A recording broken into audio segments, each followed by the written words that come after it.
쓰러진 노인을 본 아시아 세 나라 학생들의 반응이 충격적입니다. 그들의 반응은 전 세계를 놀라게 했습니다. 작지만 작지 않은 나라의 큰 이야기 속으로 들어가 보실까요? 안녕하세요. 저는 글로벌 컨설팅 기업 맥킨리온의 선임 연구원 알렉스 킴입니다. 2024년 여름 저에게 동아시아 세계국의 시민의식을 조사하는 중요한 임무가 제게 맡겨졌어요.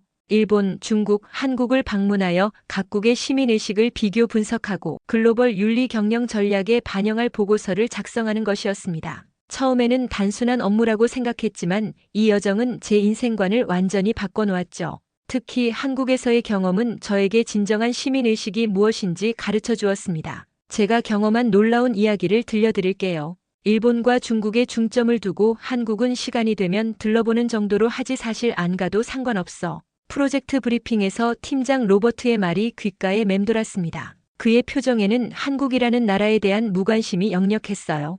일본은 명예와 질서의 나라고 중국은 미래의 경제 패권국이니까 그에 비하면 한국은 로버트는 말끝을 흐리며 어깨를 으쓱했습니다. 회의실 테이블 건너편에서 마케팅 책임자 스티븐이 끼어들었죠. 한국? 김치와 케이팝 말고 뭐가 있지? 아, 그리고 성형수술. 그의 말에 회의실에는 잠시 웃음이 퍼졌어요. 선임 연구원인 저에게 주어진 임무는 분명했습니다. 동아시아 세계국의 시민의식을 조사해 글로벌 윤리 경영 전략에 반영할 데이터를 수집하는 것. 그러나 회사의 시선은 이미 일본과 중국에만 고정되어 있었어요. 솔직히 저 역시 한국에 대한 깊은 편견을 가지고 있었습니다. 학창 시절 만났던 한국 유학생들의 지나친 경쟁의식과 집단주의적 성향이 불편했거든요.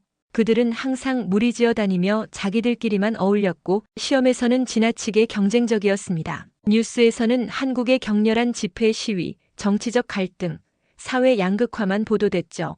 2018년 조사에 따르면 미국인들이 한국에 대해 떠올리는 이미지 1위가 북한과의 갈등이었습니다. 회사 데이터베이스를 검색해봐도 일본과 중국에 대한 자료는 수백 건이 넘었지만 한국에 관한 보고서는 고작 12개뿐이었어요.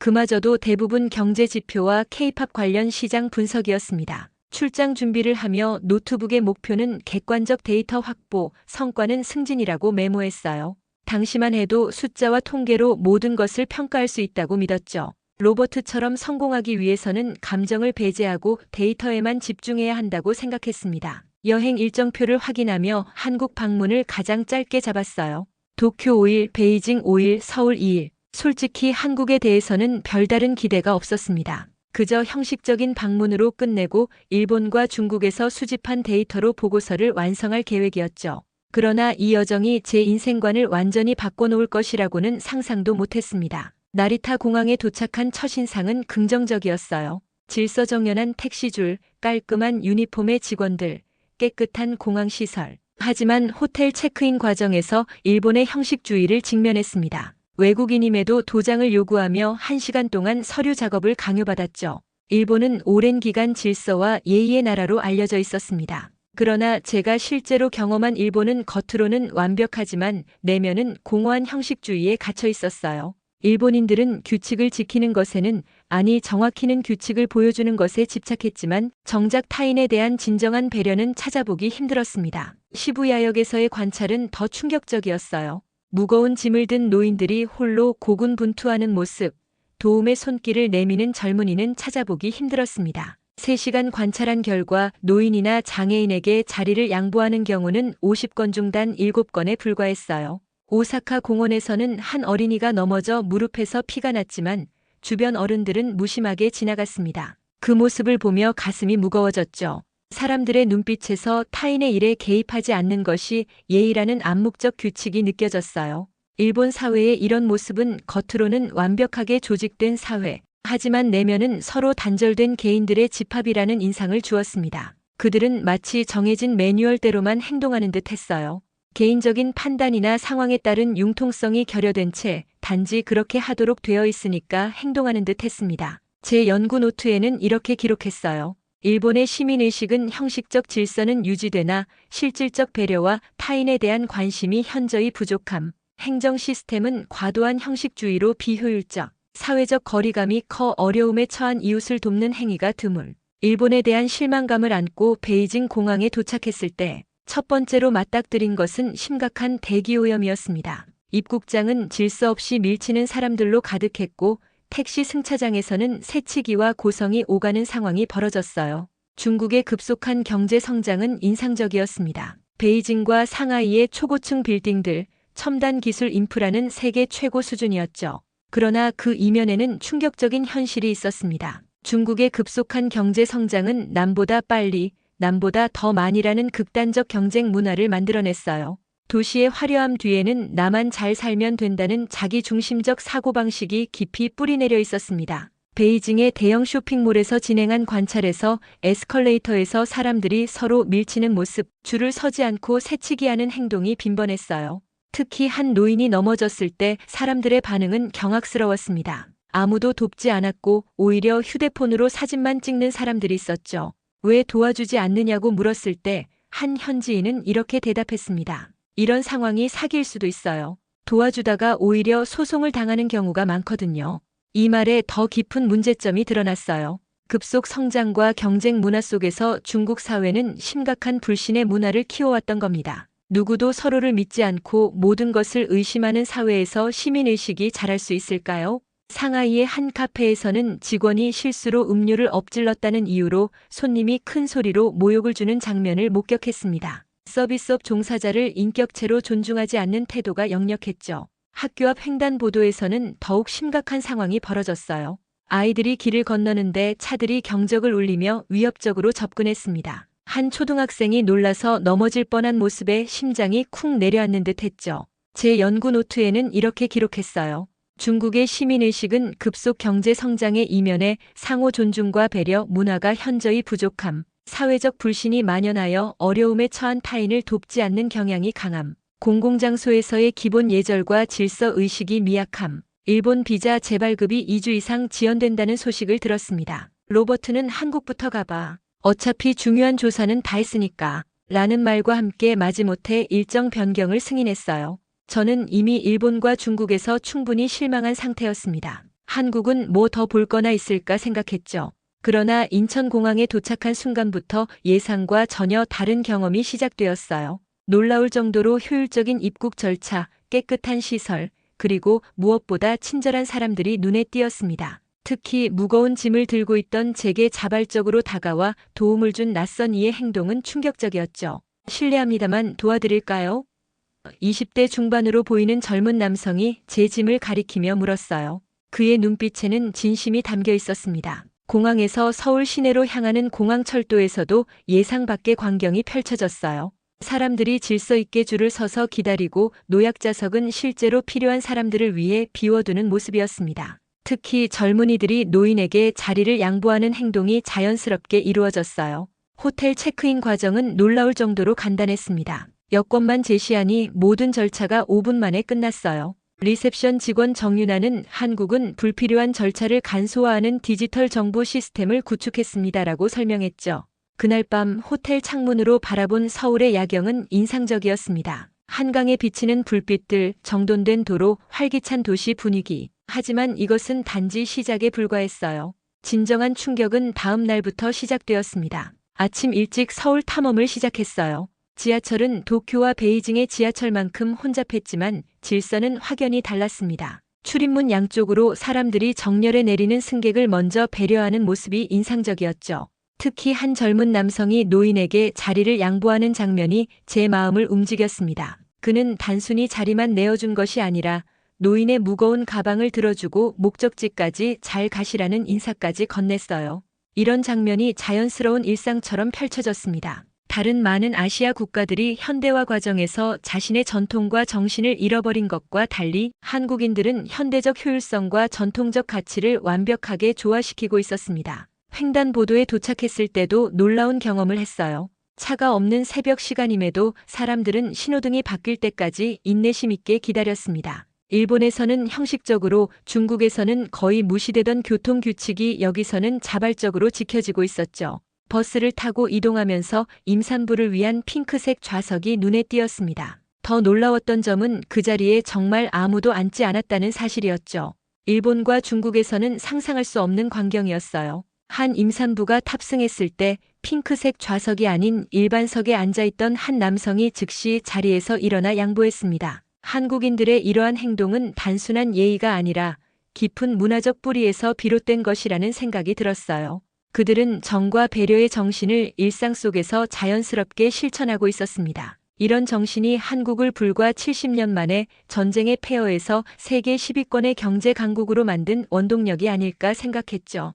가장 충격적인 경험은 지갑을 분실했을 때 일어났습니다. 당황해서 왔던 길을 되돌아갔는데 놀랍게도 제 지갑이 분실물 센터에 맡겨져 있었어요. 카드와 현금이 그대로였습니다. 한국인들에게 정직과 신뢰는 단순한 덕목이 아니라 사회를 유지하는 기본 원칙이었어요. 이런 정신이 한국을 세계에서 가장 안전한 국가 중 하나로 만들었다는 사실을 이해할 수 있었습니다. 호텔 로비에서 정윤아를 다시 만났어요. 오늘 하루 어떠셨어요? 라는 질문에 솔직히 말하면 충격받았습니다. 좋은 의미로요 라고 대답했습니다. 정윤아의 미소 속에는 자부심이 묻어났어요. 다음 날 세 나라의 시민의식을 객관적으로 비교할 수 있는 실험을 계획했습니다. 정윤아의 도움으로 노인 역할을 해줄 현지인을 섭외했고 강남의 한 초등학교 앞에서 실험을 진행했어요. 실험 내용은 간단했습니다. 노인 역할의 배우가 학교 앞에서 쓰러지는 연기를 하고 주변인들의 반응을 관찰하는 것이었죠. 이미 일본과 중국에서 동일한 실험을 진행했기 때문에 비교 데이터가 있었어요. 학교 시간 아이들이 학교에서 나오기 시작했습니다. 노인 역할의 배우가 계단에서 비틀거리더니 천천히 주저앉았죠.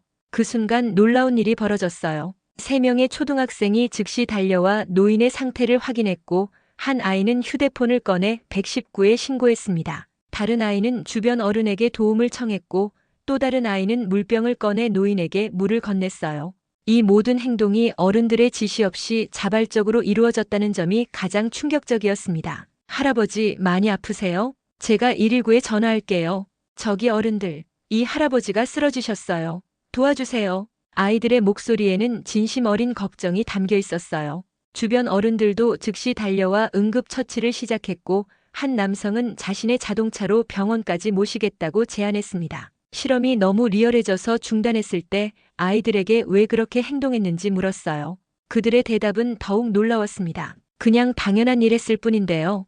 첫 번째 아이가 순수한 표정으로 대답했어요. 학교에서 배웠어요. 어려움에 처한 사람을 보면 도와야 한다고. 두 번째 아이가 자연스럽게 말했습니다. 집에서 부모님이 항상 그렇게 하시는 걸 봤어요. 세 번째 아이의 대답이 제 가슴을 울렸죠. 이 실험의 결과는 충격적이었어요.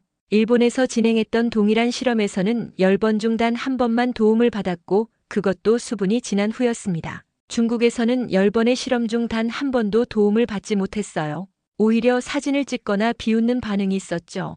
그러나 한국에서는 10번 중 7번이 즉각적인 도움을 받았고 특히 아이들이 적극적으로 나서는 모습이 인상적이었습니다. 이제 저에게는 로버트가 요구했던 객관적 데이터가 있었어요. 같은 실험, 같은 조건에서 세 나라의 시민의식을 비교할 수 있는 확실한 증거였습니다. 그리고 그 결과는 명백했죠. 한국의 시민의식은 일본과 중국을 월등히 앞서고 있었어요. 더 놀라운 것은 한국이 이런 높은 시민의식을 어떻게 발전시켰는지에 대한 발견이었습니다. 역사적으로 한국은 수많은 시련을 겪었죠. 일제강점기, 한국전쟁, 군사독재, IMF 외환위기까지. 그러나 이런 어려움 속에서도 한국인들은 서로를 돕고 배려하는 마음을 잃지 않았어요. 오히려 그런 역경이 공동체 의식을 더욱 강화했다는 느낌이 들었습니다. 서울에서의 마지막 날, 저는 보고서 작성을 위해 한 카페에 앉았어요. 제가 수집한 데이터를 정리하면서 처음에 세웠던 가설이 완전히 뒤집혔다는 사실에 놀랐습니다. 일본은 질서와 예의를 중시하지만 형식주의에 갇혀 있었고 중국은 급속한 경제 성장 이면에 무질서와 자기중심적 태도가 만연했죠. 그에 비해 한국은 경제 발전과 시민의식의 발전을 동시에 이루며 보다 성숙한 사회로 발전하고 있었어요. 로버트에게 보낼 이메일을 작성하면서 저는 이렇게 썼습니다. 한국에서의 조사 결과 우리가 미처 주목하지 못했던 중요한 사실을 발견했습니다. 한국의 시민의식은 일본과 중국을 크게 앞서고 있으며 이는 우리 회사의 글로벌 윤리 경영 전략에 반영할 가치가 있습니다. 특히 한국의 배려와 상생의 문화는 전 세계적으로 벤치마킹할 만한 모델이 될 수 있습니다. 이메일을 보내고 난 후 저는 호텔 로비에서 정윤아와 작별 인사를 나눴습니다. 정말 감사합니다. 이번 한국 방문은 제 인생의 시각을 완전히 바꿔놓았어요.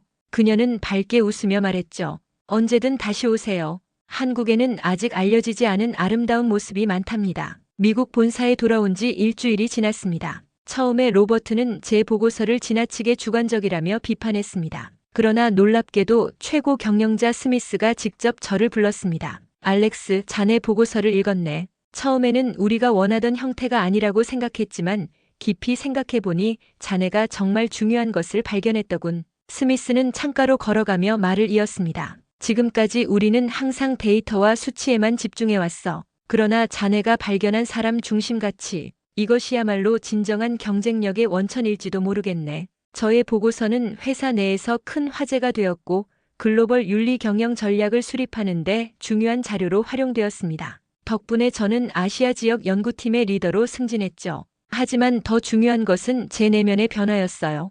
이제 저는 어떤 나라나 문화를 평가할 때 단순한 경제 지표나 뉴스 보도를 넘어 실제 사람들의 삶과 가치관을 더 깊이 이해하려고 노력합니다. 특히 한국에서 경험한 배려와 상생의 가치는 제 삶의 중요한 지침이 되었죠. 지금도 서울의 거리에서 만났던 사람들, 특히 쓰러진 노인을 돕기 위해 달려온 아이들의 모습이 생생하게 떠오릅니다. 그들은 저에게 진정한 시민의식이 무엇인지 가르쳐 주었어요. 그것은 단순한 규칙 준수나 형식적인 예의가 아니라 타인에 대한 진정한 배려와 공동체 의식이었습니다. 제 경험이 한국에 대한 서구 사회의 인식을 조금이나마 변화시키는 데 기여하길 바랍니다. 한국은 단순히 K-팝과 김치의 나라가 아니라 급속한 근대화를 이루면서도 인간미와 공동체 정신을 잃지 않은 놀라운 나라입니다. 그리고 그 정신은 세계가 배워야 할 소중한 가치라고 믿습니다. 오늘도 저는 제 책상 위에 서울에서 가져온 작은 기념품을 두고 일합니다.